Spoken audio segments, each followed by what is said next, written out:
বন্ধুরা, আজকে আমি বানালাম সাবুর পাঁপড়। খুব কম সময়ে খুব সুস্বাদু বাজারের মতন কেনা সাবুর পাঁপড় আমি বাড়িতে খুব সহজভাবে বানিয়ে নিলাম। সম্পূর্ণ ভিডিওটা দেখার অনুরোধ রইল। প্রথমে সাবুটাকে স্বাদ মতো নুন দিয়ে আমি এক রাত ভিজিয়ে রেখেছিলাম। তোমরা 3 থেকে 4 ঘন্টা ভিজালেই অনেক। নিয়ে নিলাম কিছু কৌটো ঢাকনা। বাড়িতে তো সবসময় মশলাপাতি রাখার কৌটো থাকে, সেই ঢাকনাগুলো নিয়ে নিতে হবে।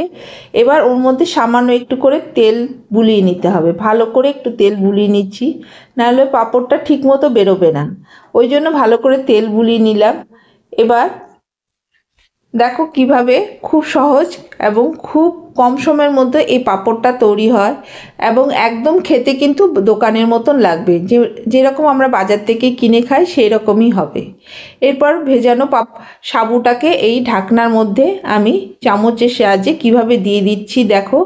এইভাবে একদম পাতলাভাবে তোমরা দিয়ে দেবে।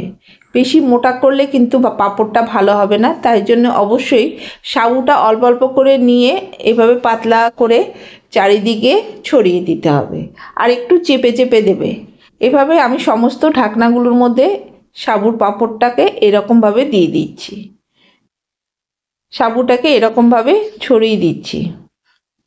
ভালো লাগলে লাইক শেয়ার কমেন্ট করতে ভুলবে না, আর অবশ্যই ট্রাই করো।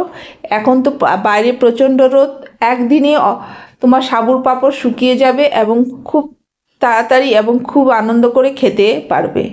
এভাবে আমি সমস্ত ঢাকনাগুলোকে আমি দিয়ে দিলাম সাবু। এবার কড়াই বসিয়ে দিয়েছি, আগের থেকে জল গরম হয়ে গেছে এবং থালাটাকে ওই গরম জলের ওপরে বসিয়ে দিলাম। দিয়ে এবার ঢাকনা দিয়ে দেবো 2 থেকে 3 মিনিটের জন্য। 3 মিনিট পরে ফিরে এলাম। এবার আমি থালাটাকে তুলে নেব। দেখো একদম রেডি। এরপরে আমি এটাকে ঠান্ডা করে নিয়েছি। ঠান্ডা করে ওই থালার মধ্যে আমি পাঁপড়টাকে ঢালবো, তার জন্য সামান্য একটু তেল থালার মধ্যে বুলিয়ে নিলাম। ভালো করে বুলিয়ে নেওয়ার পরে এবার ঢাকনাগুলোকে উল্টে দিয়ে একটু করে চাপ দিতে হবে, তাহলেই পাঁপড়টা বেরিয়ে আসবে। দেখো বেরিয়ে আসছে। যদি কোনো সময় না বেরোয় তাহলে চাকুর সাহায্যে একটু করে সাইডগুলো কেটে দেবে, তাহলে অনায়াসে বেরিয়ে যাবে। এইভাবে বার করে এবার এটাকে রোদে শুকিয়ে নেব। ভালো করে কড়া করে শুকিয়ে নিয়েছি। দেখো একদম মচমচে হয়ে গেছে। এবার আমি ভেজে দেখাচ্ছি কত সুন্দর পাঁপড়টা হচ্ছে। আমি কড়াইয়ে সাদা তেল দিয়ে দিলাম। এবার পাঁপড়গুলোকে দিয়ে দেখো ভেজে দিচ্ছি।